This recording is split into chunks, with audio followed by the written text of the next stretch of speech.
This is where I spent my summer of 2019. For a month, I lived in a psychiatric facility in New Canaan, Connecticut. Silver Hill Hospital was a great place for me. It's 44 acres of countryside, there are expert clinicians, and there's even a pool. The reasons for which I was there were admittedly less great. I was admitted on the 30th of June, only a week after the end of the academic year, because I had attempted to take my own life. I could no longer see myself in the world, nor did I think I had any semblance of a future. And I didn't really want one either. I had been diagnosed with severe depression and anxiety and been going to therapy for the last 4 years. I also have borderline personality disorder and been on medication for the last 3 years. Time, therapy, medication. None of that had prevented me from trying to end it all. So how come I'm standing in front of you now on the stage? What has changed from then till now that has made me actively choose to keep on living? Well, I learned DBT. DBT stands for Dialectical Behavioral Therapy. This is a therapy that is primarily meant for people with borderline personality disorder who, as a result, are chronically suicidal. Ordinarily, I wouldn't let myself be won over so easily by a simple 3-letter acronym. But as many of you know, I am a strong-headed person, and so I thought, well, I've been in therapy for years, and I've been on over 3 different medications. If you really think that a month of whatever DBT is gonna make me wanna get up in the morning, then have at me. So I threw myself into it. And this meant learning behavioral skills that would help me to regulate my emotions. This meant practicing mindfulness so that I could become more aware of my current mental state. Role-playing different scenarios so that I could better navigate areas of conflict.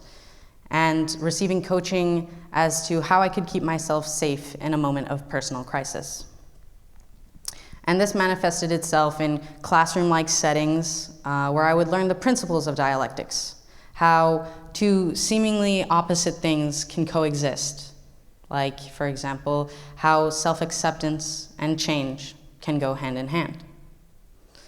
Then, like any good student, I would perform homework tasks where I would put the skills that I had learned to use using my own personal scenarios from past and present. And that's my book up there. And I promise, it's covered from page to page with all the exercises that I've done. So there are 4 main modules to DBT, and I learned these each a week at a time. Now, I don't want to regurgitate Marsha Linehan's techniques at you, nor do I have a month of your time to even attempt to do it properly. What I would like to do, however, is to go through one of these in particular and show you my take on it, with, of course, a focus on how it has gotten me to where I am today and how it continues to support my vision of a future. It was through interpersonal effectiveness that I learned about self-respect. It seems odd, how can something about relationships with other people be correlated with the self? Well, that's because building relationships and relationship skills aren't just about pleasing other people. Sometimes it's good to be selfish. It can be healthy. To ask for what we want and need from others, to set boundaries, to build healthy relationships, and ultimately end destructive ones. There are 3 main things that I took away from the teachings surrounding interpersonal effectiveness. Number 1, you can't find answers in other people. Yes, relationships are important, and it's good to have someone that you can trust and rely on. But this relationship, this person, it can't be the be and end all. Your problems can't be solved through someone else. Most times it requires tough and thorough introspection. And even then, you might not find all the answers. You may never get a reason why, and you may never get the closure that you so desperately wanted from someone. And that has to be something that you're prepared for. Oftentimes, searching for the answers yourself can be far more valuable than anything else anyone could have ever given you.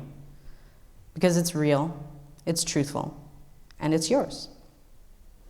I would often get frustrated when I would go to my therapist and present a problem, and instead of giving me the solution, she would push me to solve the problem for myself. I wanted the easy fix from a trained professional, but from someone who had far less experience with the matter at hand than I did. I didn't believe in myself enough to have the resolve to come to my own conclusion and to back that. Luckily, therapists know how to set boundaries, and they also know that to be in charge of your own life, you have to be in charge of the decisions that you make. Other people, they don't know this so well. And so we run the risk of making decisions based on other people's code of conduct. And then, once they leave, we no longer have any sense of ourselves as an individual. What we believe in, what we stand for, our moral compass, etc. This is why it is so important to set good boundaries. You have to be comfortable with whatever you yourself find, and you have to push yourself for it. Number 2, you can't control what another person does or says. However, you can control how you react to it.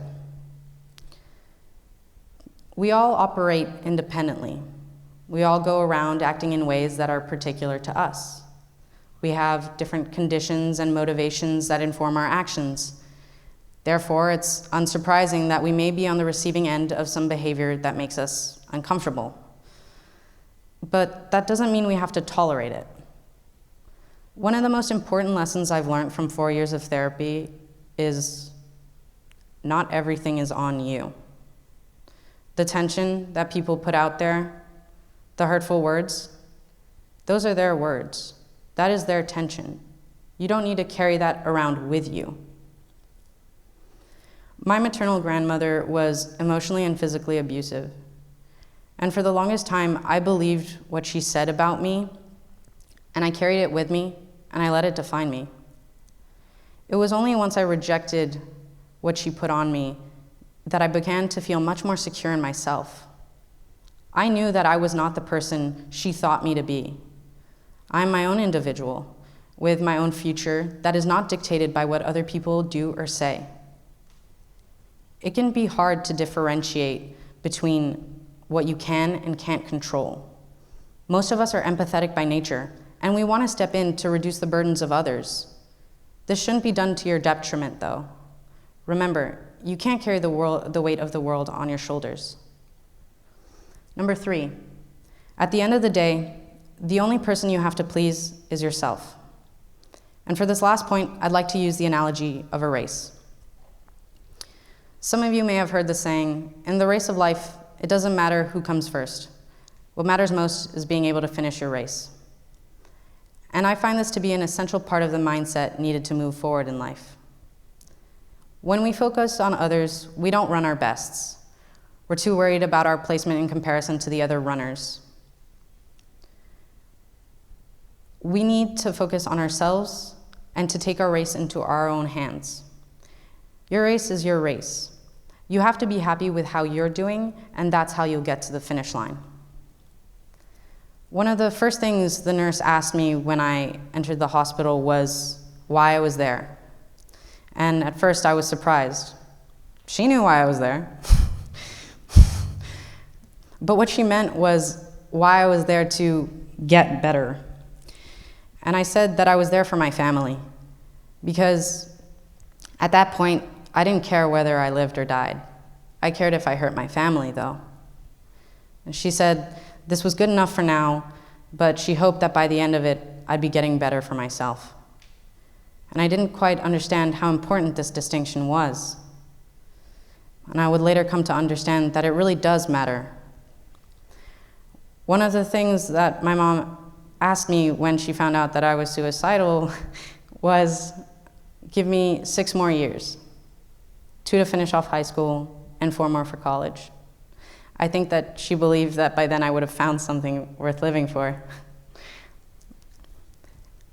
she's in the crowd, that's why I'm... doing it for those first 2 years, living for someone else, was incredibly draining. But now that I want to do it for myself, I don't see it as so much of a burden anymore. Because I want to keep moving forward in life. I want to keep pushing myself, and I want to make it to that finish line. Setting boundaries is so important so that you always have something for yourself. Claiming your life as your own is something that we all need to do. What all three of these points boil down to is learning how to live with yourself. After all, how can you be happy in the world if you're not even happy in your own skin? So, who is the you that you need to learn to live with? Well, it's the you that you find after that tough and thorough introspection. It's the you that you find after you reject the words that others project onto you. And it's the you that you find after you decide that you're not going to judge whoever you find yourself to be. So, where does that leave me? Well, in the summer of 2020, I'll be returning once again to the US. This time, I'll be on 440 acres, 10 times the size of Silver Hill. There'll be, hopefully, expert professors, and there's even a pool. I'll be going to college, which is something that I never thought I'd live to do. And I'm happy that I will be able to do it. None of us have 20/20 vision when it comes to predicting our future, and thankfully, this was not the goal at the Transitional Living Program. It wasn't to create a step-by-step model of my future so that I could have my end goal perfectly in sight. It wasn't to create 5, 10, 20-year plans so that my life would be successful, fruitful, and abundant. It was to create a life worth living. However, this would be a life composed of many days worth living through. I was to be given the tools to move step by step in the right direction and keep putting one foot in front of the other. And that is what I have done. And now this is the knowledge that I pass down to you. And I hope that it enables you to find a way to envision your future. Not with an idea of what it'll look like in 30 years, but more of an idea of how you'll be able to wake up tomorrow morning. And I do hope you all find a way to wake up tomorrow morning. Thank you.